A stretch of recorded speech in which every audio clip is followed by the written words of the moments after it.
The bottle caught him above the ear, and he didn't go down. Della had been watching from behind the way station's back counter, pressed flat against the lower shelving, hands over her mouth so the breathing wouldn't come out wrong. She'd seen men hit before.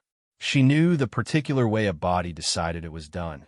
The hinge at the knees, the slow, irreversible geometry of a man folding. She had been waiting for it. The old Navajo man did not fold. He stood in the middle of the way station floor with glass in his hair and blood starting at his temple in a thin, unhurried line, and he turned to look at Cord Yates's man the way you'd look at something moderately interesting on a fence post. The broken bottleneck was still in the man's fist. He was young, Yates's man. Della didn't know his name, didn't want to, with the particular look of someone who had just done a thing they expected to feel bigger. The old man smiled, not with his teeth, not broadly, a slow, private thing that started at the corner of his mouth and went somewhere inward, like he had just been told something he already knew. "Now it's my turn, boy," he said. What happened after that, Della did not stay to see. The room had gone loud, and she had done the only sensible thing left to her, which was move. The back door was a plank on leather hinges, and it came open when she hit its shoulder first, and then she was outside in the cold canyon dark, the night air like something pressed against her face, and she was running before she knew she decided to. The canyon stretched east. She went east. Behind her, through the way station walls, there was a sound she could not name. Not quite breaking, not quite a man falling, and then voices arguing with each other in a register that meant confusion, which meant she had a few more seconds, which meant she needed to use them. The wash was 20 feet below the main trail, accessible by a slide of loose shale that she went down more on her side than her feet.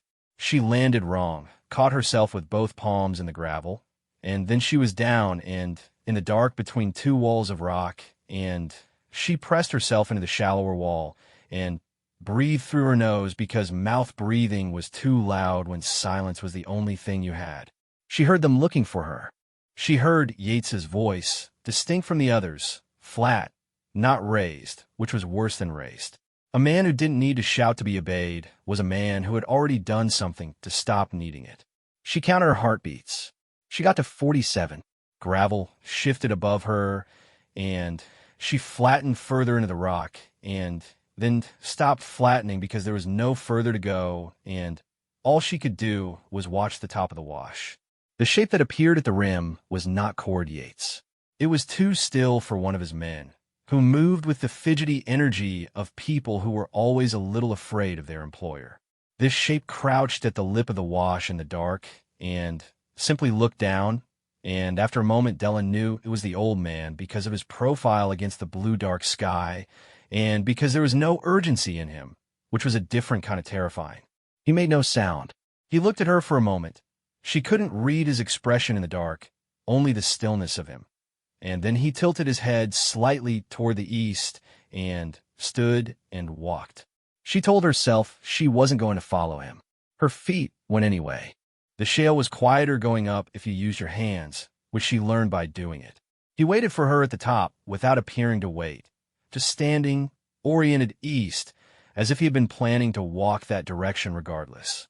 When she reached level ground, he was already moving, and she fell in behind him because the alternative was standing alone in the dark a quarter mile from Cord Yates. He moved through the canyon like he had been walking it in the dark his whole life, which he probably had. She watched the broken glass still caught in his silver-streaked hair and thought about the sound of the bottle and the look on Yates's man's face when the old man didn't fall. She had seen men try to be unbreakable before. It always cost them something you could see, a jaw too tight, a back too rigid, all of it performance in the shape of endurance. This had been different. This had been a man for whom the bottle was simply new information. She'd learned early that there were two kinds of dangerous men, the kind who wanted you afraid, and the kind who no longer needed you to be. She was walking behind the second kind, and she had no idea what to do with that. He handed the dried meat back to her without turning around. His arm just extended behind him, and there was a strip of something dark and tough, and Della took it before she thought about whether to, because her body was making its own decisions tonight, and apparently all of them were yes. He walked 10 paces ahead. He didn't check if she was following.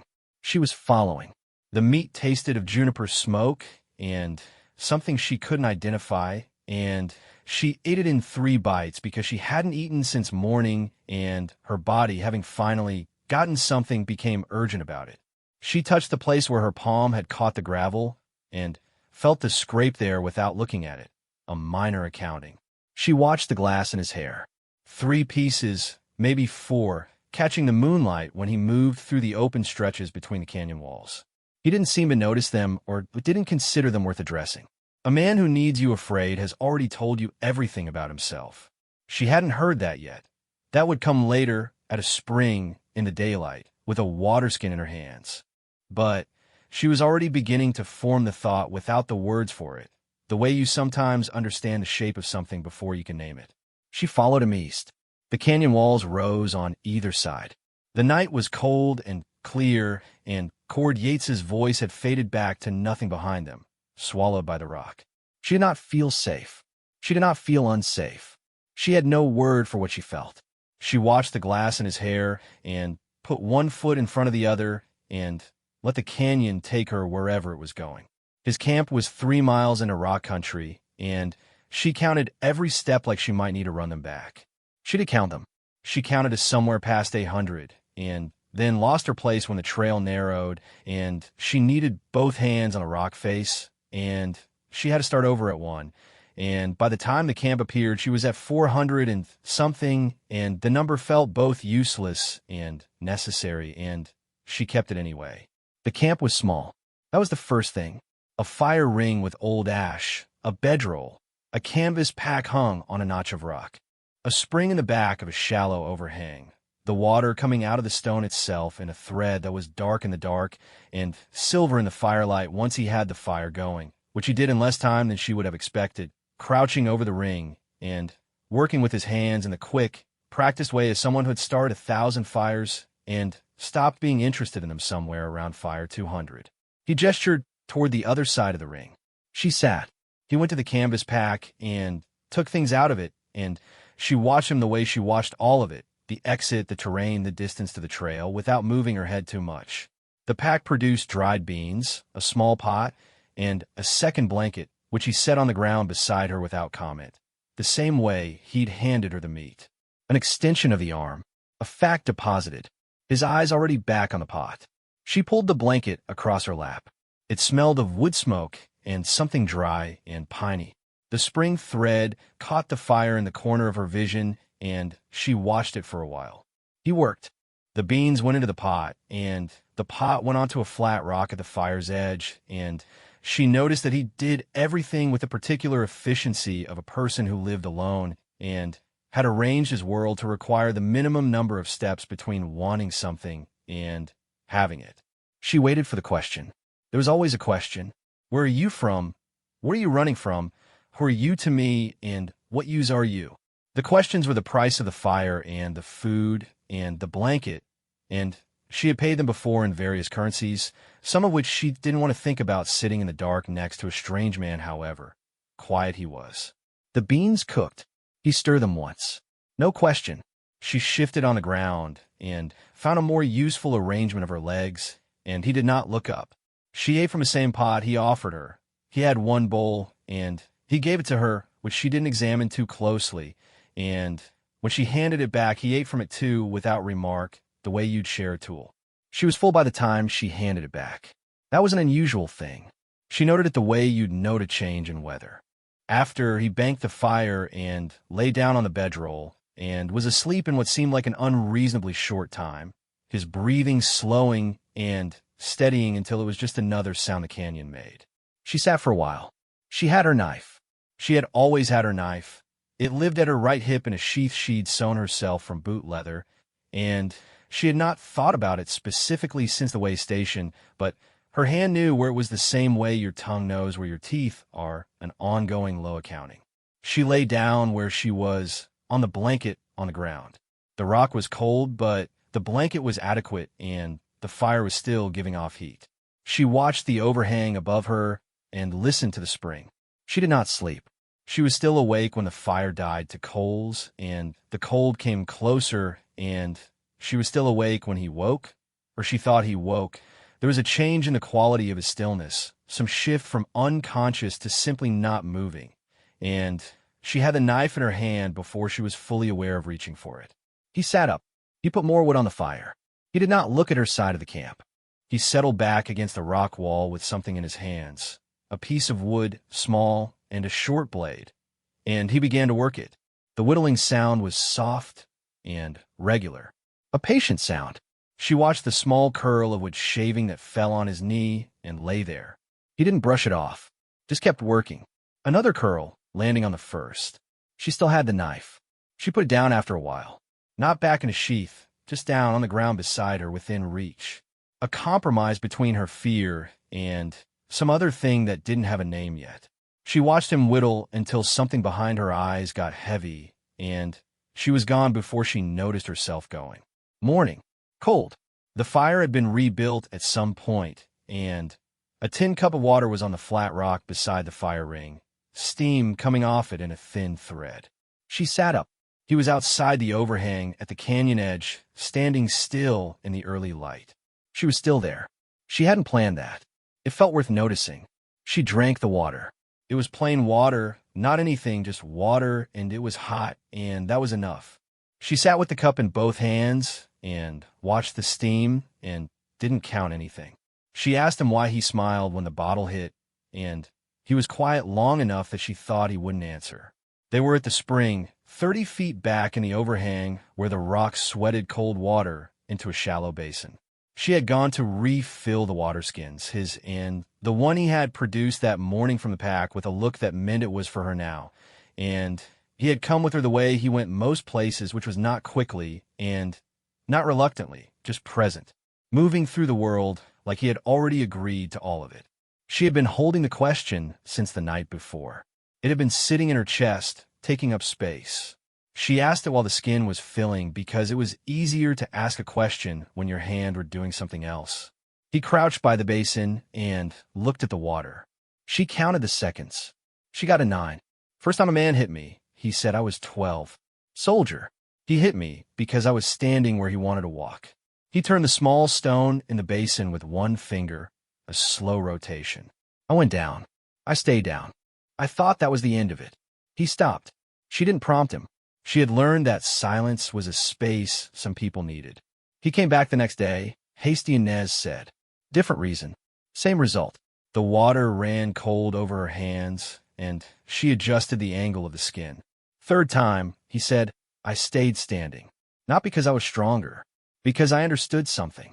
He looked up, not at her, at the rock above the basin. He needed me down, needed it more than I needed to be up. When I stood up, he lost something that wasn't mine to give him. He stood from his crouch and took the filled skin from her hands without taking it, just holding out his hand until she placed it there, the handoff unhurried. The smile, he said. That's what the smile is. It is me not giving him the thing he came for. She didn't say anything for a moment. She was tying off the second water skin. Her fingers knew how to do it without her looking. She had started to say something about her husband, not meaning to, not planning to, and then she heard herself say it anyway.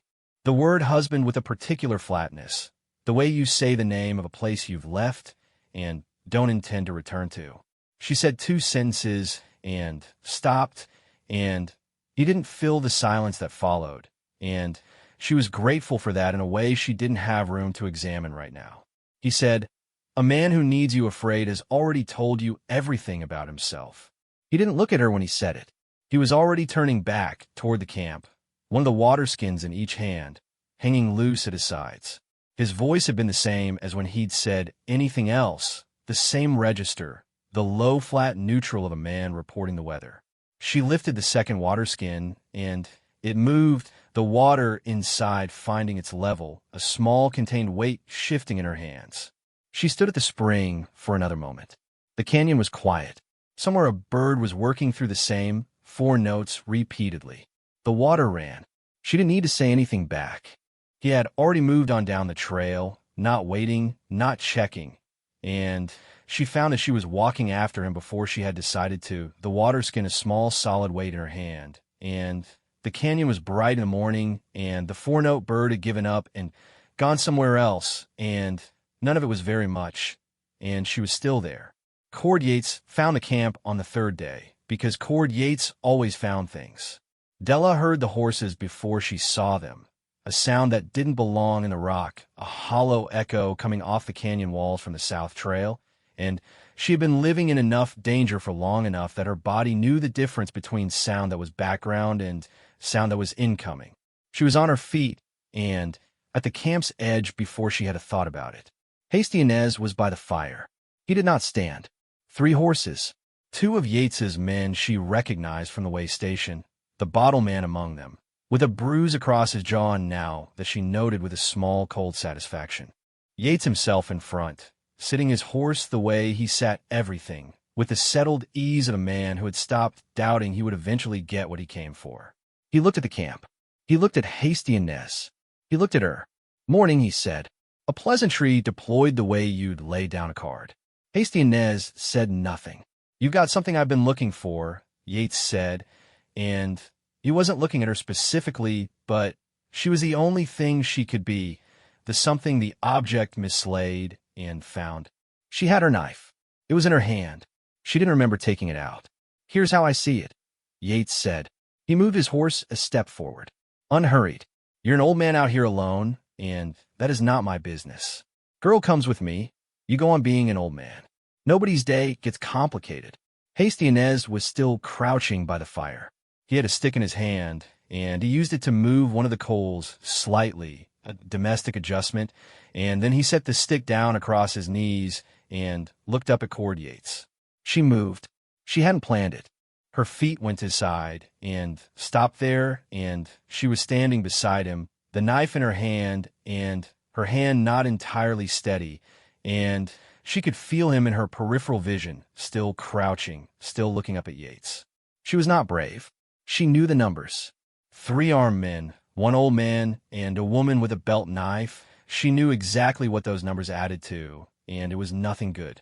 But she was standing here anyway because her feet had done it, and she found that she didn't want to correct them. Yates looked at her positioning and recalculated something. She could see it, a slight shift in the set of his shoulders, not worry, just the way you adjust when a variable moves. "That your choice?" he said to her. "Looks like," she said. Her voice was steadier than her hand. Hasty Inez looked up at Cord Yates from his crouch, and he smiled. Same smile as the bottle. The private one, the one that went inward. Yates's horse shied. Not dramatically, a step sideways, a toss of the head, the animal doing some calculation of its own. Yates brought it back with a practiced leg, but the moment had stuttered, and Della watched the horse's ears swivel back, and then forward and then back again, the animal uncertain about something it couldn't name. Hasty Inez put his hands on his knees. He stood, not fast, not with any apparent effort. He simply unfolded from the crouch, one joint at a time, and came to his full height, and he was taller than she had processed before. She had mostly seen him sitting, crouching, crouch further, and now here was all of him, and he was a tall man, and he stood the way the canyon walls stood, without apology, without urgency, like he had been standing here since before Cord Yates existed. He looked at Yates across the fire without blinking. Yates's horse moved again. Yates led it this time. Nobody said anything for a long moment. After, when the dust settled and Yates's men were gone, she picked up the gun from the dirt and didn't know what to do with her hands. It had not been a clean resolution. Nothing ever was. Hasty Inez had used the terrain the way she imagined he had used everything in his life, without wasting any of it. He knew where the narrow place was, between the rock faces, where 3 horses couldn't be 3 horses anymore, and became instead a problem of logistics. He had walked toward Yates without stopping, not at the man at the pass, and Yates had had a choice between backing his horses or making a scene he hadn't planned on, and in the canyon with the echo, Della had fired once into the rock above his head, which had been her own idea, a contribution, and the report of it had come back at them from 4 directions simultaneously, and that had been enough. Yates was not a coward. She knew that. He would be back. But he was gone now, and the dust of his horses was settling in the South Trail, and she was standing in the camp with a gun she'd taken off the ground when it fell during the retreat, and she didn't know whose gun it was or whether she should keep it or put it down. She put on the rock by the fire. The camp was very quiet. The spring was doing its thin, patient thing in the back of the overhang. The coals of the fire had gone orange and low while the confrontation was happening, and they were lower now in the aftermath. She had a clear road. She stood in the middle of the camp, and she knew this was true. He had to come from the south, and he had gone back south, and the north trail was open, and the east trail was open, and she had 2 legs, and the knife, and enough dried meat in the pack that she could make 3 days easy if she was careful. She could walk out of here. She could walk toward a town, toward another life, toward whatever the next thing was. She looked at the north trail for a moment. She looked at the fire. She thought about the tin cup of hot water in the morning, and the water skin placed in her hand, and the 2 sentences she had said about her husband that she hadn't meant to say, and the silence that had followed them, that had not demanded anything from her. She thought about the whittling sound in the dark. She thought about what she would miss.